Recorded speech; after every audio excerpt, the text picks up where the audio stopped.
take a look back this morning and how the vice presidential debate has been a game changer or not. The first televised vice presidential debate took place in 1976 as Senators Walter Mondale and Bob Dole squared off in Houston. Let's bring in presidential historian Doug Wead to talk more about this. Doug, good to see you. Thanks so much for joining us.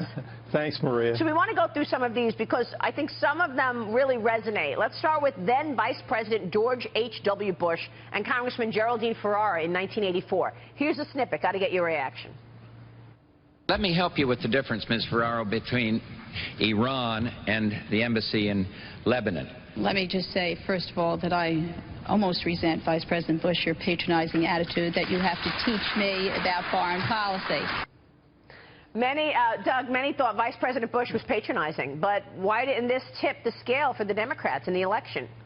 Yes, it's because we're looking at it through a 21st century lens, and I can tell you, you can see how far women have come, because at the time it was viewed that Vice President George H.W. Bush had treated her very gingerly, and he had walked this delicate tightrope between being condescending and being assertive on the issues, and he got high marks for it. He certainly doesn't now in hindsight with history. Well, really interesting how the time has changed. Today, that wouldn't be the case.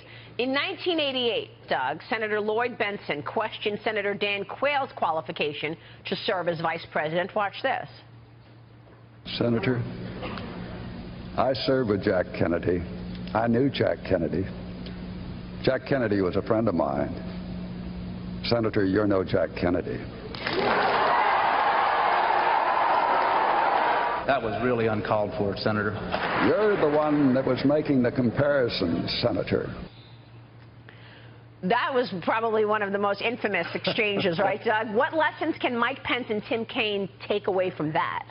Well, that's very complicated and hard to explain. There are two schools of thinking. One, a lot of political operatives say never use a line from your stump speech in the debate because it's going to be smashed. And Quayle had used that line to justify his age and compare himself to Kennedy. But other political operatives say, oh, no, the problem here was that Quayle froze like a deer caught in the headlights, that the lines from your stump speech are your best lines. They're pulled out of you by the audience. They got you the nomination. They're popular. It's almost subconscious how they've come. You've got to use the lines from your stump speech, but unlike Quayle, you've got to be prepared to counterpunch and defend yourself because it will be attacked. And they would have suggested Quayle coming back saying, yes, I'm young, so what?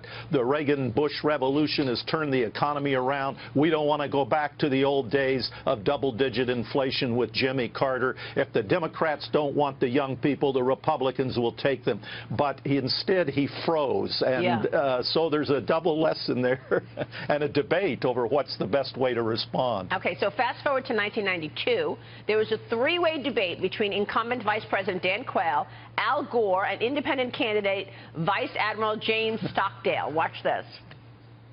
Who am I? Why am I here? I know how governments, how American governments can be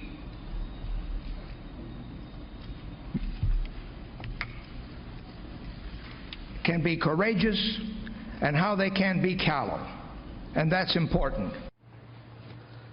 So he had to put the glasses on to read something. I mean, Doug, should candidates be trying out a new phrase for the first time on such a huge stage?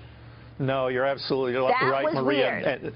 Yeah, and this confirms what I just previously said about Quayle. If he had used that line and those paragraphs on the stump, starting in the kitchen, then to the auditorium, the audience would have helped correct him and helped practice him and helped him see that those lines were going to be misinterpreted. You don't do something new in the debate, and that's a lesson taken away from that very awkward moment. You don't want to do anything new. You don't want to take anything from the stump speech.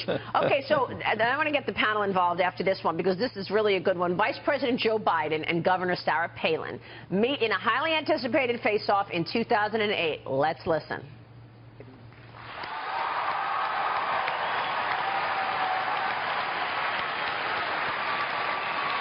Nice to meet you.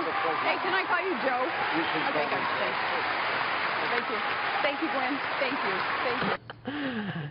Can I call you Joe? So, Doug, what made something as simple as greeting your opponent so memorable there? Well, she disarmed everyone. The media expectation was that she was going to be slaughtered. And when she didn't live up to those expectations, when she acquitted herself quite well, they were savage. I mean, when you compare the 1984 debate with Bush and Ferraro to the savagery against Sarah Palin, you can see we've come a long way, baby. Women now can fly jet fighters. They can fight in the Army. And if they're liberals, they can run for president. Yeah. But Sarah Palin acquitted herself very well. She was highly attacked. Even her child, there were media reports that she wasn't the mother of her own child. It was vicious. So we've come a long way, baby. Yeah, the vitriol was incredible. By the way, we have one of those fighter pilots here on set today, Leah Gabrielle. We're so happy you're here. Thank you. And they even let me fly the planes that were made for men, not the ones that were made for women. Yeah. It's great. That's a joke, by the way. What did you guys think? The vice presidential debate tonight, John Hilsenrath, how important is it? Well, I want to hear what Doug has to say about the tone of this thing. My suspicion is that the two candidates are going to use this podium to try to score points against the nominees, that it's going to be Pence against Hillary and Kaine against Trump. Is that the way you see it, or do you think they're actually going to talk about policy? I think a little of both, but you make a very, very good point. The debate between Biden and Palin was the most watched debate in history. Some say this one isn't going to match that. In fact, the driver that picked me up this morning said, "What are you talking about?" I said, "The vice presidential debates." He said, "Oh, when are those?" Yeah. So we'll see. I'll be watching.